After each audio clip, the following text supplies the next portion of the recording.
Bukti Ahzab dan pasukan Allah itu nyata.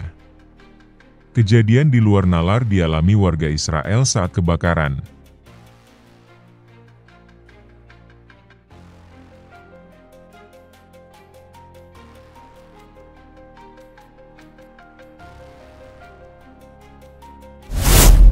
Di tengah desingan jet-jet tempur dan gemuruh pembangunan yang tak henti, ada sebuah nama yang dulu diucapkan dengan haru, kini dengan getir, Israel. Sebuah bangsa yang bangkit dari abu penindasan, yang kini menindas. Sebuah negeri yang dulu merana, kini menjajah. Mereka mengukir sejarah di atas penderitaan, membangun kekuatannya di atas tanah yang bukan miliknya, hingga langit sendiri tak lagi tahan. Kisah ini bukan sekadar legenda lama, melainkan bisikan tajam dari alam semesta yang menuntut pembalasan atas kesombongan dan kezaliman yang tak bertepi. Dahulu kala, di belahan dunia yang jauh, Israel adalah sekumpulan kaum yang tercerai-berai, terusir dan dikejar-kejar di tanah leluhur mereka.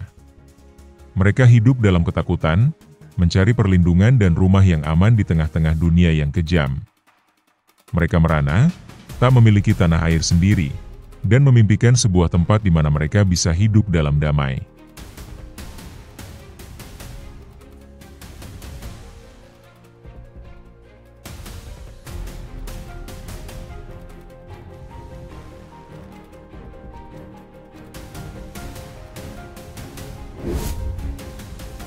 Di sisi lain, terhamparlah tanah Palestina, sebuah wilayah yang subur, dihuni oleh bangsa Palestina yang beradab, berbudaya, dan hidup dengan nilai-nilai perdamaian. Palestina adalah bangsa petani, seniman, dan cendekiawan yang telah mengukir sejarah di tanah itu selama ribuan tahun. Ketika kisah penderitaan kaum Israel terdengar, bangsa Palestina dengan hati yang lapang dan jiwa yang penuh empati, mengizinkan sebagian kecil dari Israel untuk bermukim di pinggir wilayah mereka, berbagi air dan tanah untuk mereka yang membutuhkan. Mereka percaya, kemanusiaan di atas segalanya.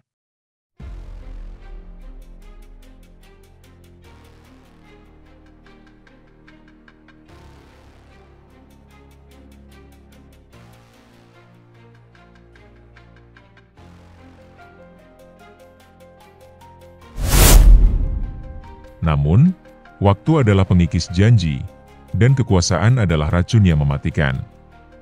Generasi demi generasi Israel tumbuh, kekuatan mereka bertambah. Dari permukiman kecil, mereka mulai membangun kekuatan militer yang canggih, mengembangkan teknologi persenjataan yang modern, dan membentuk angkatan bersenjata yang disiplin.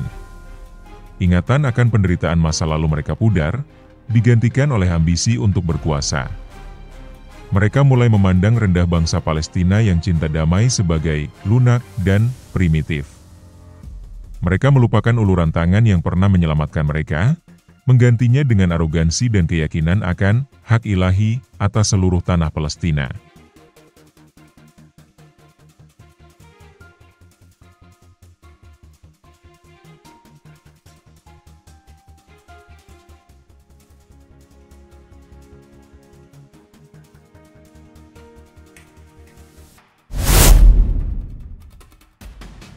Dengan dalih, keamanan nasional, dan penebusan janji leluhur, Israel melancarkan kampanye ekspansi brutal. Mereka tidak menyerbu secara frontal, melainkan perlahan-lahan, membangun permukiman militer di atas tanah-tanah milik Palestina, mengepung desa-desa, dan membatasi pergerakan penduduk asli. Mereka meruntuhkan rumah-rumah, merampas kebun-kebun zaitun, dan memenjarakan siapapun yang berani melawan. Selama puluhan tahun, Israel menjajah bangsa Palestina dengan tangan besi. Mereka mengontrol setiap akses air dan listrik, memblokade jalur perdagangan, dan menguasai perbatasan, mengubah seluruh wilayah Palestina menjadi penjara terbuka. Anak-anak Palestina tumbuh besar di bawah bayang-bayang tank dan tembok-tembok tinggi, di antara tembakan senapan dan seruan protes yang tak didengar. Para pemimpin Israel, yang dipimpin oleh Benyamin Netanyahu, berulang kali menyatakan di forum internasional bahwa tindakan mereka adalah pertahanan diri, sementara terus memperluas dominasi mereka. Mereka yakin, tak ada kekuatan di bumi yang bisa menghentikan mereka. Namun, Ada kekuatan yang jauh melampaui perhitungan manusia.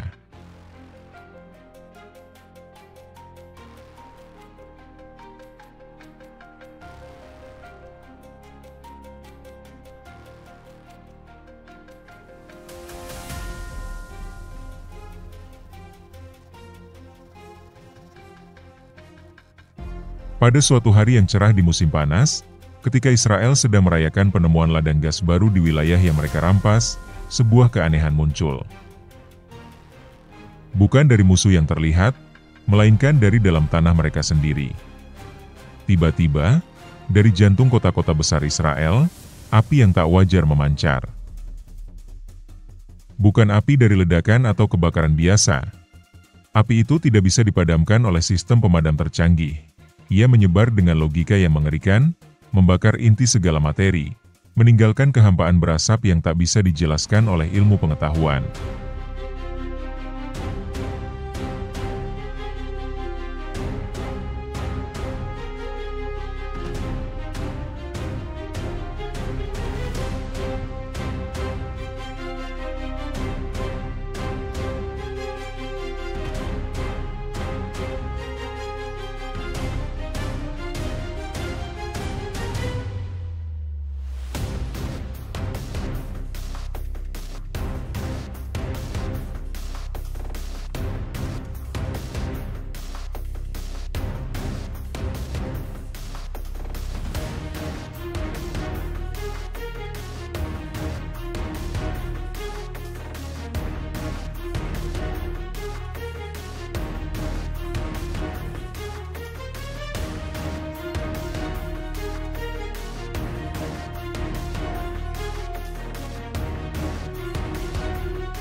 Belum sempat Israel pulih dari amukan api yang misterius, langit berubah.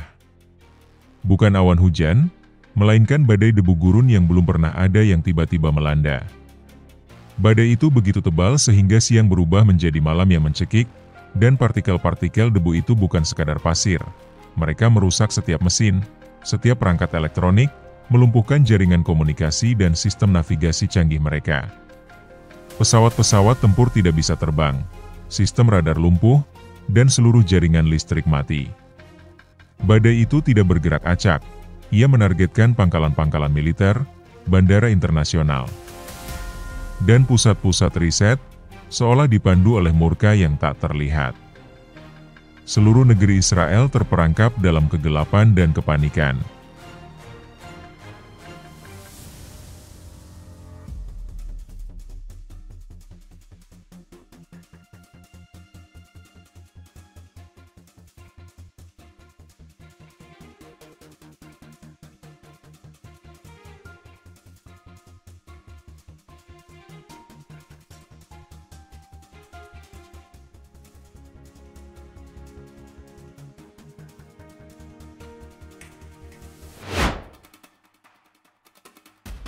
Puncaknya, ketika keputusasaan mencapai klimaksnya, datanglah banjir bandang yang melampaui batas nalar.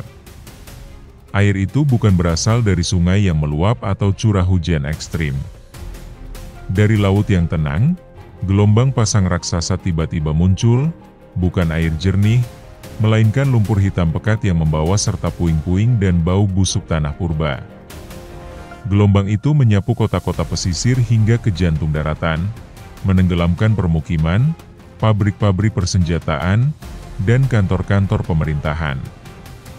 Jutaan jiwa Israel, yang dulunya hidup dalam kemewahan dan menganggap diri mereka tak terkalahkan, kini terseret arus, berteriak dalam ketakutan yang tak terpahami. Sistem peringatan dini mereka lumpuh, upaya evakuasi kacau balau, dan teknologi yang mereka banggakan tak berdaya.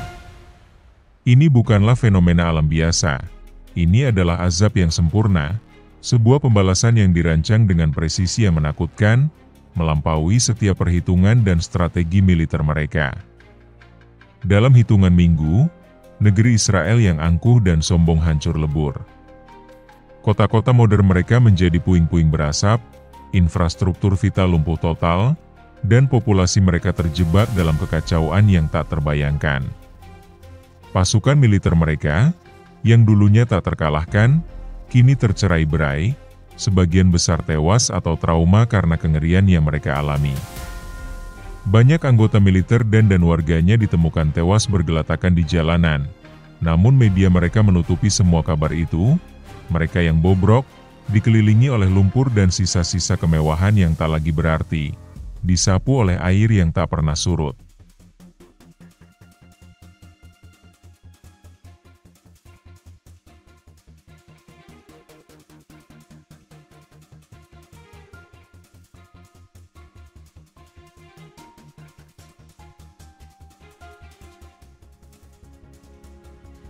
Pada akhirnya, tanah yang mereka injak dengan kesombongan, kekuatan yang mereka bangun di atas penindasan, dan kecanggihan yang mereka gunakan untuk menjajah, semuanya tak berdaya di hadapan murka yang tak terlihat.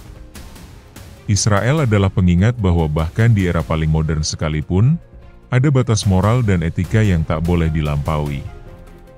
Bahwa kesombongan, kezaliman, dan pengkhianatan terhadap kebaikan dan hak-hak dasar kemanusiaan, pada akhirnya, akan memanen konsekuensi dari sebuah kekuatan yang jauh melampaui perhitungan manusia, sebuah kekuatan yang akan selalu menuntut keadilan, bahkan dari bangsa yang paling perkasa sekalipun. Dan di antara reruntuhan Israel yang berasap, bisikan angin seolah membisikkan satu kata, yaitu karma.